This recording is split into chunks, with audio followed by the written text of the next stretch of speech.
So up next on the schedule, we want to talk about setting up a Zoom meeting. I'm going to start at the very beginning because the beginning is a very good place to start. And to work with Zoom, I always recommend going out to HACC. It's a great starting point because your sign-ons are going to work. Everything you need is there, and it's just an effective way. So we go to HACC, we click on Login, and I'm going to go ahead and log in.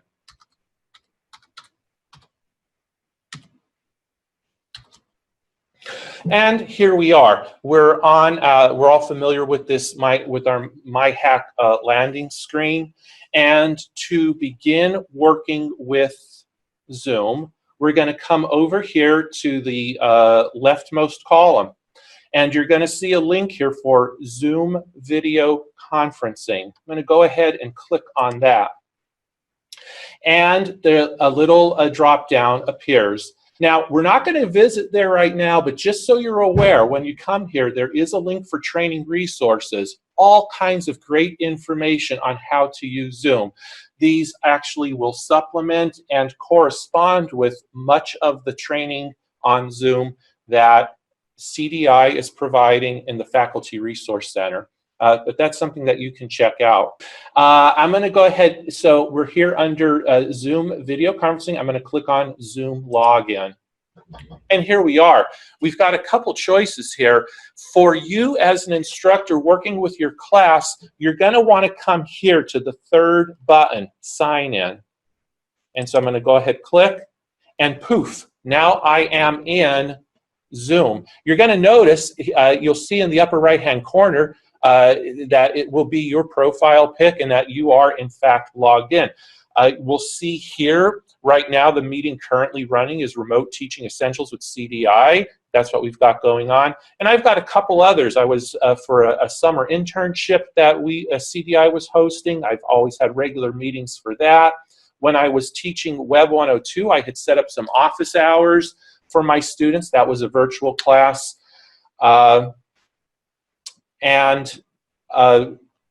Any number of meetings that I want to create, we can do here. How do we get started? It's really simple. Now, I want to break this down. You want to consider during this time of teaching remotely two things. You may want to create one Zoom link for your class lectures for that synchronous time when you're working with your students, and maybe a separate Zoom link for your office hours. So that Monday, Tuesday, Wednesday from 3 to 4, when you have available office hours, that could be a separate Zoom link. How do we create these? Let's see. So we're going to come over here to the blue button that says Schedule a New Meeting. And the first thing you want to do is give your meeting a topic or a title. And so I'm going to call this my CIS 105 lecture.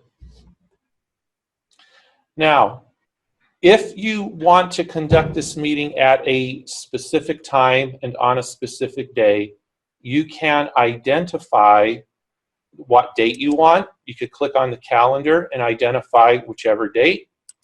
You can identify the start time for this Zoom meeting. Be sure to indicate AM or PM. And the duration of the meeting. You can make that as long as you want. Another choice you may want during this time instead, though, is just to select recurring meeting, because this is something you're going to be doing a couple times every week, or whatever your schedule, whatever schedule you devise for your students. And you can identify the recurrence as daily, how often to repeat. You know, maybe it's weekly and repeat every 1 week and occurs on a particular day, a Monday, Tuesday, Wednesday. You can identify end dates if you want. Or if you want to keep this absolutely open and easy to access, I would suggest that you select no fixed time. So what we've done here, we've said that my CIS 105 lecture is going to be a recurring meeting with no fixed time. That doesn't mean that students aren't going to know when to join the meeting. Through your news announcements in D2L, in your email communications to your students, you can let them know that on Tuesday from 10 to 11, I'm going to conduct our lecture class for CIS 105. And when students go to access that meeting, they'll just join the meeting and it'll be ready to go. You will have already started that meeting. So I think for most of us, this is the most effective way. Set it as a recurring meeting and set the recurrence as no fixed time. Now, we're all given personal meeting IDs, and you can choose to use that one, or you can just stick with the default, which I recommend, generate automatically. Zoom is going to create a link, just like you clicked on a link today to join today's CDI sessions. You're going to generate a link that your students will click on to join your class or to join your office hours. So I would leave that at the default, generate automatically. And you'll see where that comes up shortly. No need to set require a meeting password. I think that would just add an extra layer of complexity for your students. That's really not necessary. Here's the option for video. Host, which will be you, participants, which will be your students. I like to always have those set as off as the default so that when you log in to the Zoom session, when your students log in to that Zoom session, the camera's off.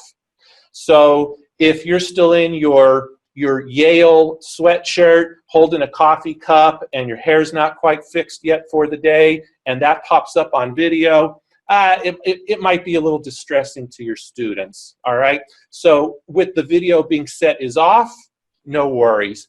That gives you control to turn your video on when you are ready. And the same for your students. For audio, there's the telephone option, the computer option, or both. I think the best default is to click on both so that students can communicate if they want to by entering a telephone number or by using their computer audio. They're saying the text is super small. I wonder if we can zoom.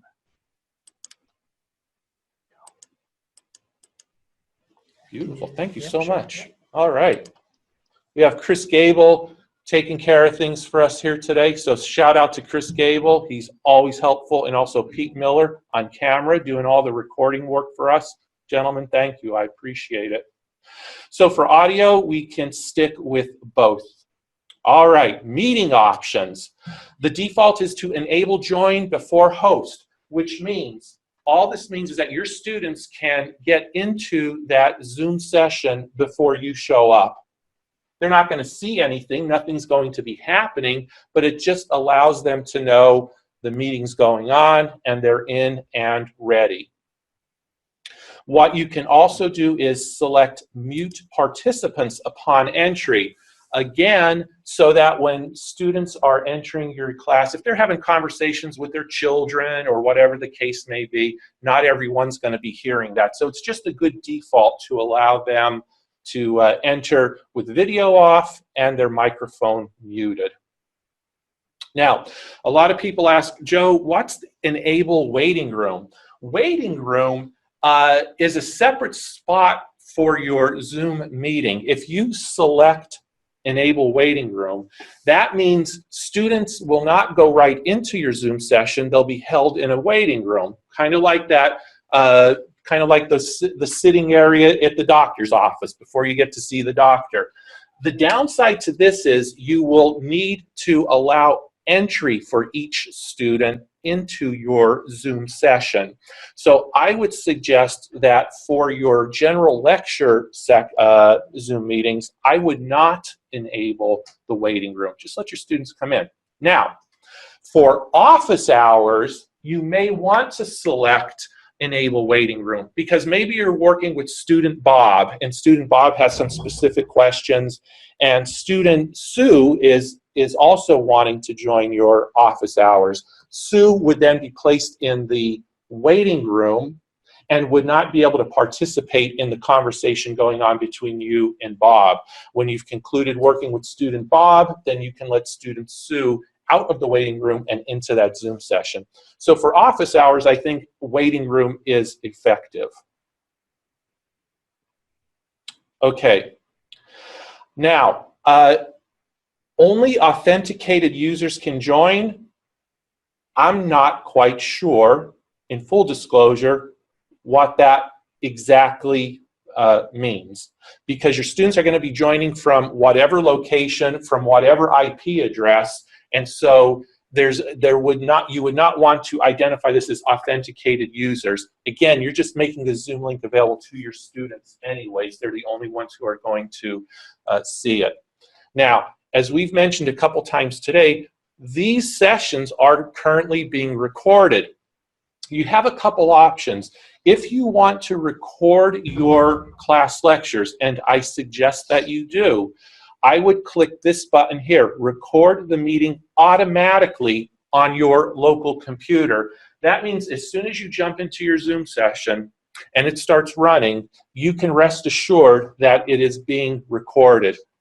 Now, a little later, Jordan and Chi-Tran are going to talk about where to find that saved recording on your computer and actually how to get it into D2L or into YouTube. Okay, they'll show you that. Now, if you don't select this box, you'll still have the option to record your Zoom session. When you go into the Zoom session, you'll have a red record button. You can click on that and go. The problem with that is you may forget. You've got a lot on your mind. The dog is barking. Someone's ringing at the doorbell. And you might forget to click that record button. And as we have been talking quite a bit over these past days, not all of our students are going to be able to join that synchronous Zoom session you're conducting on Monday mornings from 9 to 10. By recording the session, getting it uploaded into YouTube, students will be able to partake of that video when it is available. Okay. Now, if you are co-teaching a class, you can also identify who the other instructor is, put his or her email address in this alternative hosts box.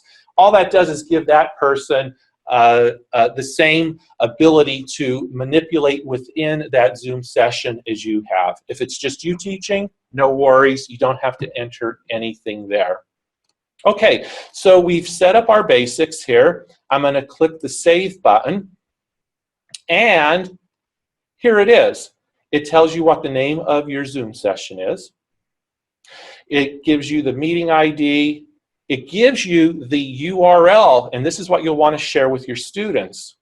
It gives you a summary here. Video for both you and the participant are off. Audio is going to be both via telephone and computer audio.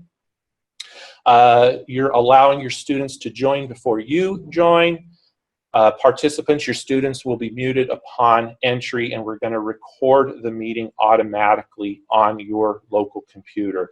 Now, if you've made a mistake, all you do is click on Edit This Meeting here in the lower right-hand corner, and you can make any changes. What you'll want to do, or at least this is the way I've done it, and you can choose another option. I like to click here in the right-hand corner, Copy the Invitation. This spiffy little pop-up box displays, and it shows you all of the meeting information your students are going to need. You can click on Copy Meeting Invitation. You'll notice that it's copied to the clipboard and it's highlighted. And then you can go over into your email, email your students, and paste this information into your email. And then students will be able to see the name of the meeting, and most specifically the URL for that meeting. Okay, so that's really the important information they're going to need right there. You could provide the dial by your location. That's available. Typically, I have not ever had need to provide the join by SIP, join by H.323, and typically I actually don't include that in my email to the students. What they need to see is the Zoom link, and what they need to see is the phone numbers available should they be calling in instead of using the computer's audio. Okay. And that's actually how easy it is to create a meeting. Now, you're going to wonder, where do I see this meeting? How do I start this meeting? You could start it immediately once you're set up by clicking the Start This Meeting. Or if you come back here to your My Meetings link and click on it, you will notice all of my existing Zoom sessions are still here. And then here is my recurring, my CIS 105 lecture Zoom meeting. And this is where I will come by logging in through my HACC and coming here to my meetings when I'm ready to start that lecture session by clicking the Start button. Okay? Now, I'm not going to click Start here because, of course, we've already got a Zoom session going on, and I don't want to mess things up, but this is how you will get started. You can, again, I would recommend that you create one for your lectures. I would recommend you create one just for your office hours. These are recurring meetings available at any time. So through the remainder of this time we're teaching remotely, this Zoom meeting, my CIS 105 lecture, is valid throughout all the time you're teaching remotely. You'll use that Zoom session over and over and over and over and over again. The same thing if you create one for your office hours. Okay, we're going on to 5 to 10 here. Let me stop sharing. And I see we've got a few questions. Let me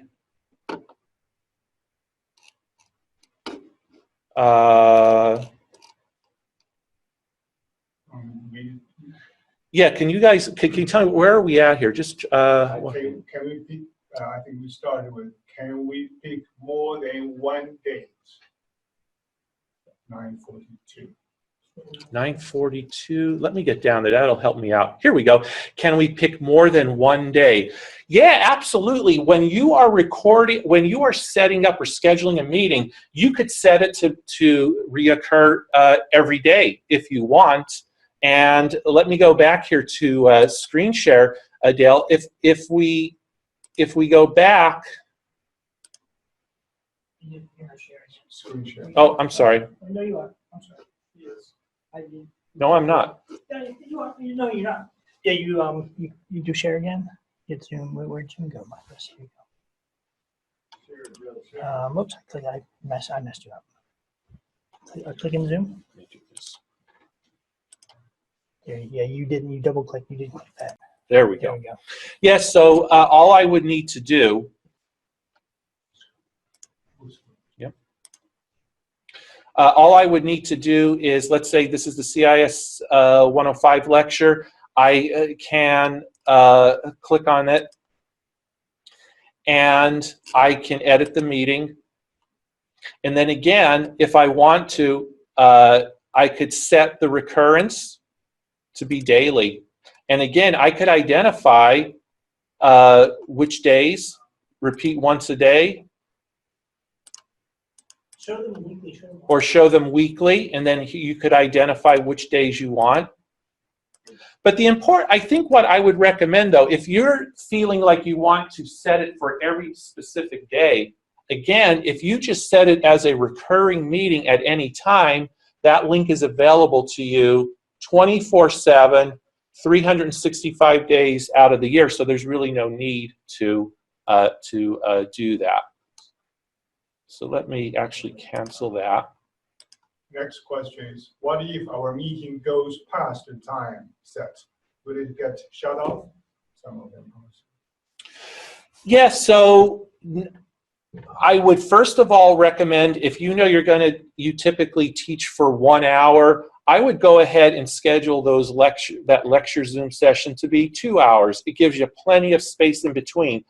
Does it cut off at the end of that time? I am not sure. I don't think it cuts you off. I believe you will continue. It's just a way of defining it. Peter? It will if you're inactive for some reason. Okay. Inactivity for 40 or for 20 minutes will cut off the meeting. Okay. And let's see here, when we select registration required, would that be an effective way of taking attendance? Or might that cause unnecessary confusion to students? Reed, great question. I would not select registration required. I think what we want to do during this time is minimize any additional steps students need to take to join in. You could do a quick glance of the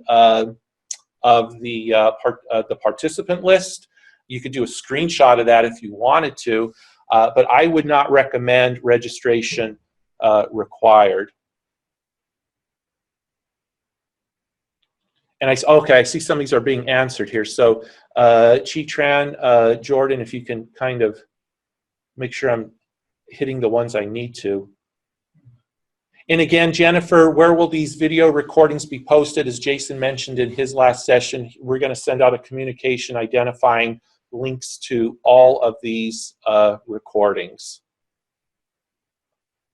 One question is, it is my understanding that a host can't have 2 Zoom meetings at the same time. If you create multiple open-ended sessions, is that a problem? So that's correct. You can only be running on your computer 1 Zoom session at a time, period. And the fact that they are defined as recurring and always available does not mean that they're always running in the background. The meetings are not live and active until you go in and begin them as the host.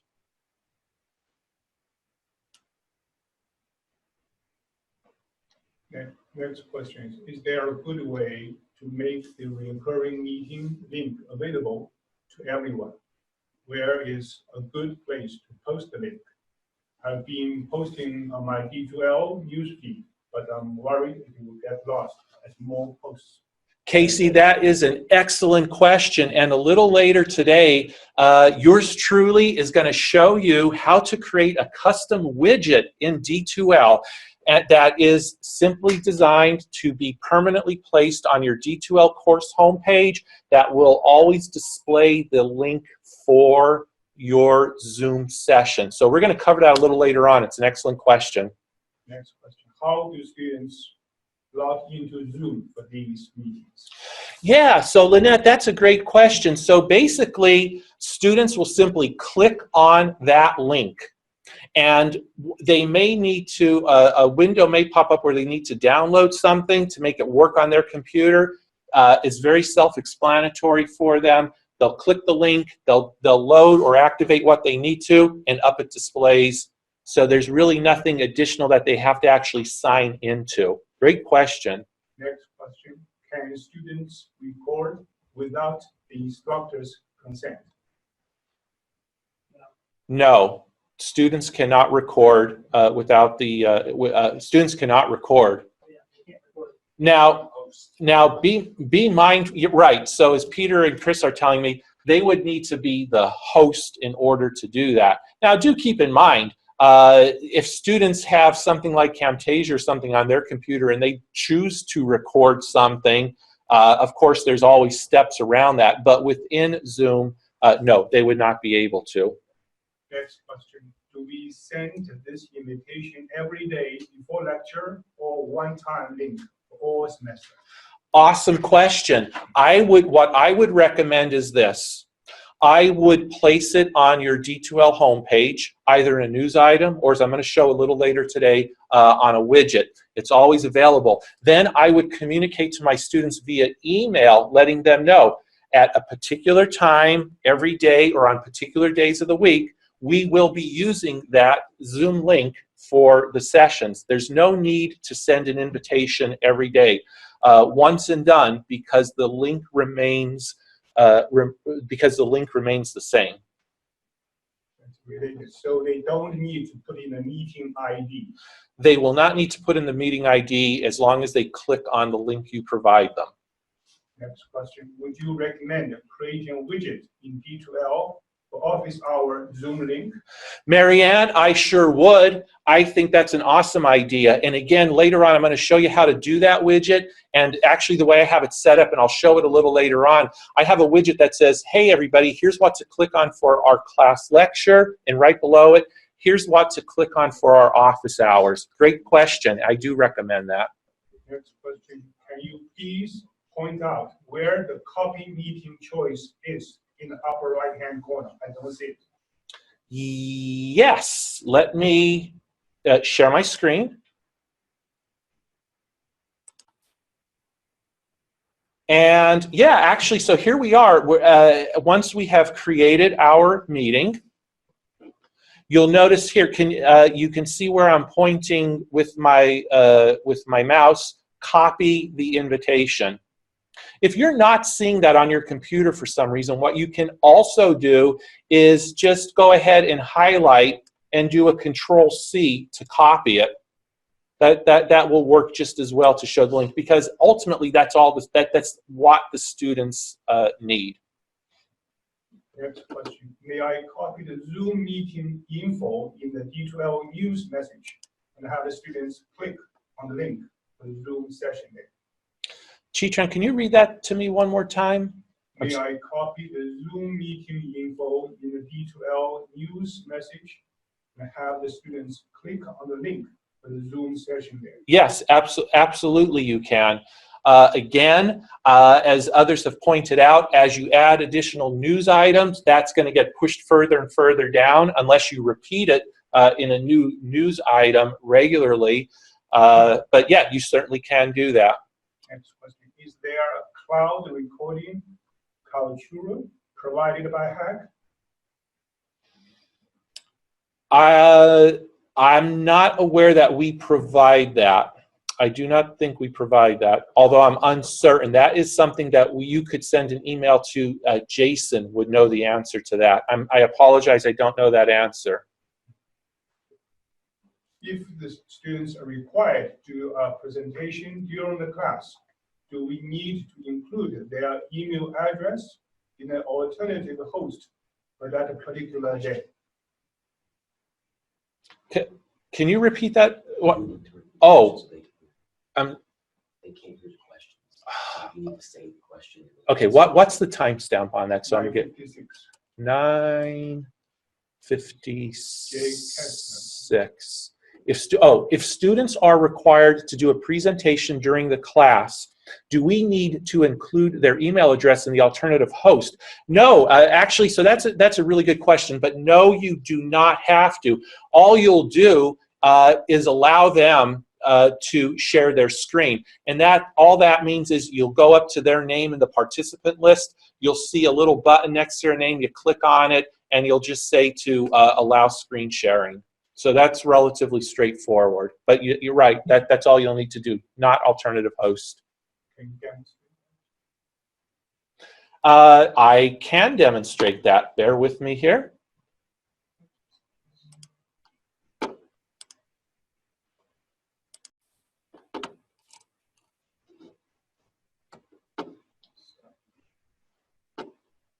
Or actually, oh, stop share. Let me come up here. Boom. No, they can't see that, but what do you want to? Oh, You gotta share again. It's not going to work. They're not going to be able to see that. Jordan is going to send you some screenshots on what that looks like so that you could allow your students to see that. And I don't mean to put off the question. It's just that since we're running just a bit past time, I don't want to work with trying to jump between too many screens here. Okay, Kaltura, no fixed. Does no fixed time mean you do not have to save the Zoom session? No, Bob, that doesn't mean that. No fixed time simply means that your Zoom session is always available. It means that you're not setting it only from 10 to 11 a.m. on Wednesdays. That's what no fixed time means. It just means that you're saying, my Zoom session is always going to be available when I am hosting it.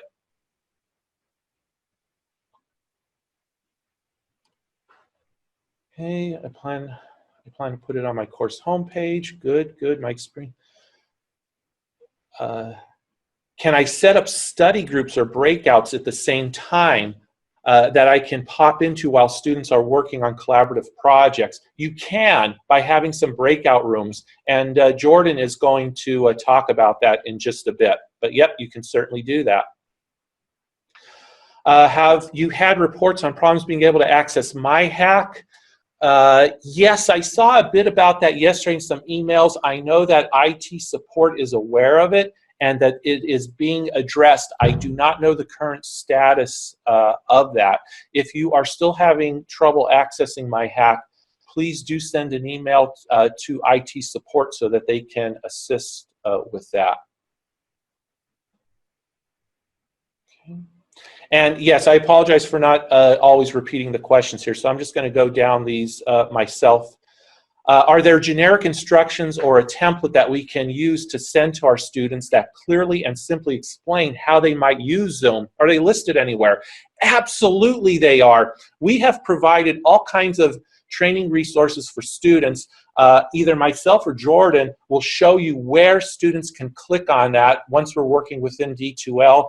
And that information is being provided out to students. So yes, students do have access to all kinds of how to use Zoom resources.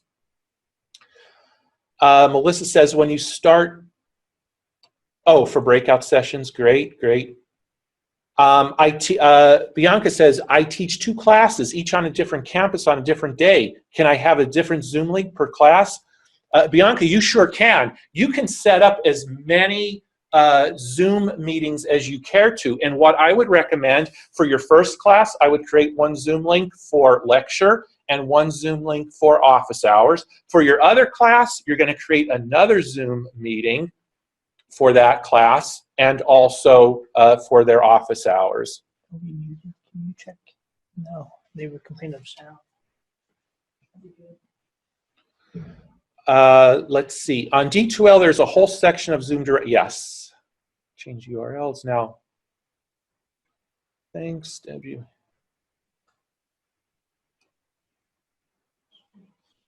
Let's see. Karen asks, a bit off topic, is there a way to disable the ability of participants to private chat between themselves? In other words, to have the chat box only be available as a message to everyone or private chat to host?